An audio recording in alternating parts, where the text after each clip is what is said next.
Oke, next kita lanjut ke teori siklus. Nah, kita bisa lihat asumsi dari teori siklus. Perubahan sosial sebagai suatu proses yang berulang dan tidak dapat diarahkan. Artinya, apa yang terjadi sekarang pada dasarnya dapat memiliki kesamaan dengan apa yang terjadi pada masa sebelumnya. Kita coba perhatikan skema perubahannya. Nah, ini sebenarnya sama sih kayak yang linear tadi. Ada masa primitif, tradisional, sama modern. Yang membedakan kalau linear tadi panahnya ke atas, kalau ini spiral. Nah, ini yang menjadi penyebab nih. Kenapa teori siklus ini nggak ada batasnya? Karena dia muter terus gitu kan. Contohnya nih, ada mode rambut klasik, mode pakaian, sama obat-obatan herbal. Nah, kita ambil satu contoh mode pakaian. Kalian menyadari nggak sih, sekarang ini tuh fashionnya lagi retro. Jadi, fashion lama kembali eksis. Kayak warna yellow, warna kuning yang kembali eksis. Ini, rok plisket. Rok plisket itu sepertinya model tahun 1980-an. Zamannya orang tua kita. Tapi sekarang eksis kembali kan. Ada rok tutu, itu apa namanya ya Allah. Banyak sekali. Celana kulot, baggy pants, itu juga fashion retro sebenarnya. Nah, yang jadi inti dari teori siklus ini, perubahan sosial itu bagaikan roda yang berputar dan menghasilkan suatu perubahan yang tidak berujung. Nah, makanya tadi patternnya spiral kan ya. Nah, tokoh-tokohnya ada siapa aja sih? Teori siklus menurut beberapa tokoh. Yang pertama ada Ibnu Khaldun nih. Proses siklus peradaban menurut Ibnu Khaldun. Dari masyarakat primitif, lalu ke masyarakat yang berhasil meraih kekuasaan, hancur, lalu kembali lagi ke masa primitif. Jadi bisa dikatakan kayak nomaden, terus ada desa, kota, atau yang berperadaban, kotanya runtuh, kembali lagi ke nomaden. Nah, ini ada contohnya nih. Sebelum pecah pada tahun 1991, Uni Soviet merupakan negara besar, bahkan menjadi negara yang berpengaruh terhadap dunia. Ini berarti di masa kejayaan ya, di masa kekuasaan dan mendirikan negara nih. Namun setelah pecah, negara-negara yang bergabung ke dalam Uni Soviet memerdekakan diri. Berarti kan pecah ya, Uni Soviet runtuh, hilang bahkan negaranya. Nah, itu mengalami kehancuran. Lalu selanjutnya, pecahan-pecahan negara baru tersebut membangun negaranya, baik dari segi militer, ekonomi, budaya, sosial, sebagai alat pertahanan. Jadi ini masuk di tahap primitif. Nah, seperti itu. Kalian tahu nggak sih Ibnu Khaldun ini sebenarnya punya buku yang judulnya itu Al-Muqaddimah. Di buku tersebut dia mengklasifikasikan,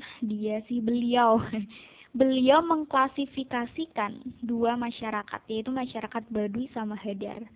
Kalau masyarakat Baduy itu masyarakat yang sederhana dan homogen.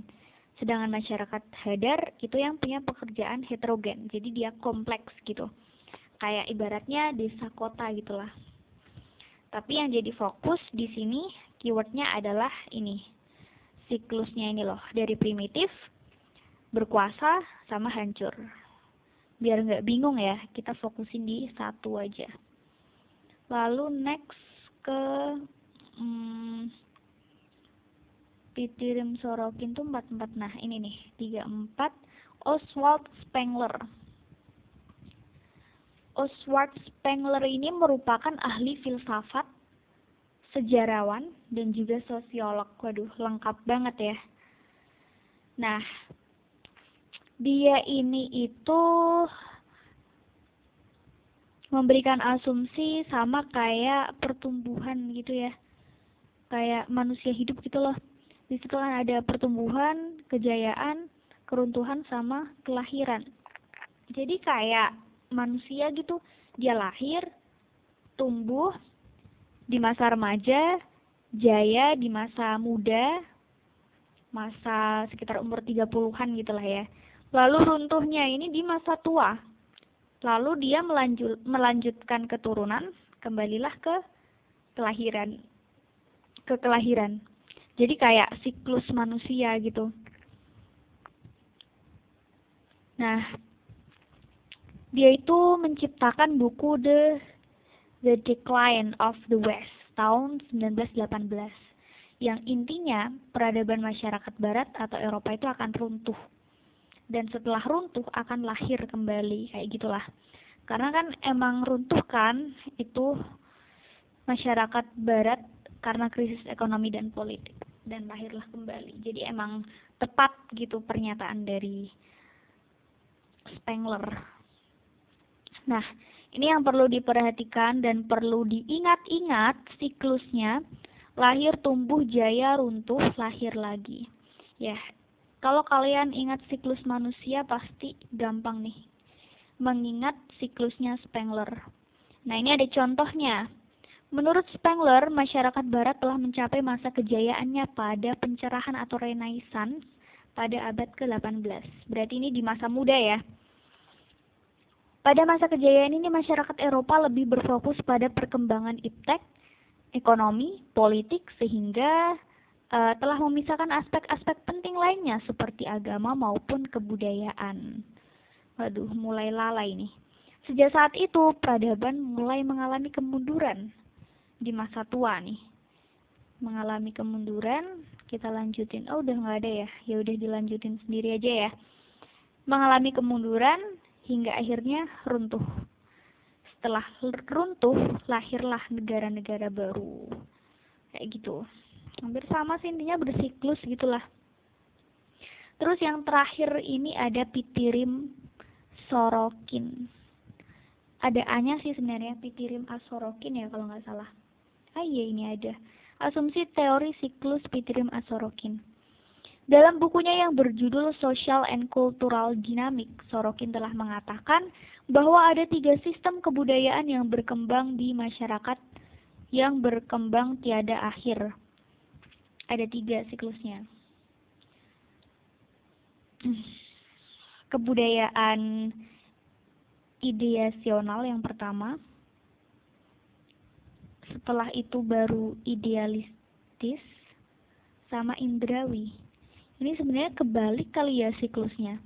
Karena kalau dari video itu, dari yang awal itu ideasional dulu. Ideasional, idealistis, sama indrawi. Ya nanti mungkin Bu Linta boleh meluruskan ya.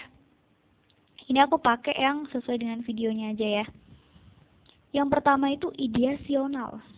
Jadi dia itu kayak percaya dengan unsur supranatural. Emang masyarakatnya benar-benar memegang teguh sama agama. Bahkan untuk memenuhi kebutuhan sehari-hari itu agama. Mindset mereka itu semuanya udah agama. Intinya agama, agama, dan agama. Kayak gitulah. Lalu berkembanglah pemikiran mereka ke idealistis. Jadi dia itu mulai rasional pada fakta gitu loh.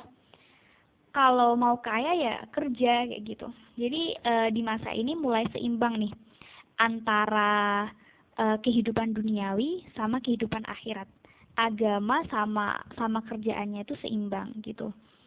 Nah, masuklah di industrialisasi. Ini masuk di bagian kebudayaan indrawi, dan ini mulai mewah, mulai kehidupan glamor gitu kan. Udah meninggalkan agama dan pasti bakalan runtuh. Setelah kehidupan indrawi, kembalilah lagi ke ideasional. Siklusnya seperti itu. Nah, kalau dari siklus tadi ada asumsi sama ada 3 tokoh ya. Karena di sini tuh nggak ada kelemahan dari teorinya, mungkin bisa ditambahkan sendiri ya. Kita next ke siklus, kok ke siklus sih? Kita next ke teori selanjutnya. Teori ini nih sepertinya fungsional. Ada fungsional, konflik, sama gerakan sosial. Ini udah jam 9 malam loh sebenarnya, karena rekamannya malam banget dan nggak boleh terlalu berisik, dan sepertinya ini juga konsentrasinya udah terbelah antara tidur atau melanjutkan bikin video gitu ya. Oke, next kita langsung, ini aku jeda dulu ya.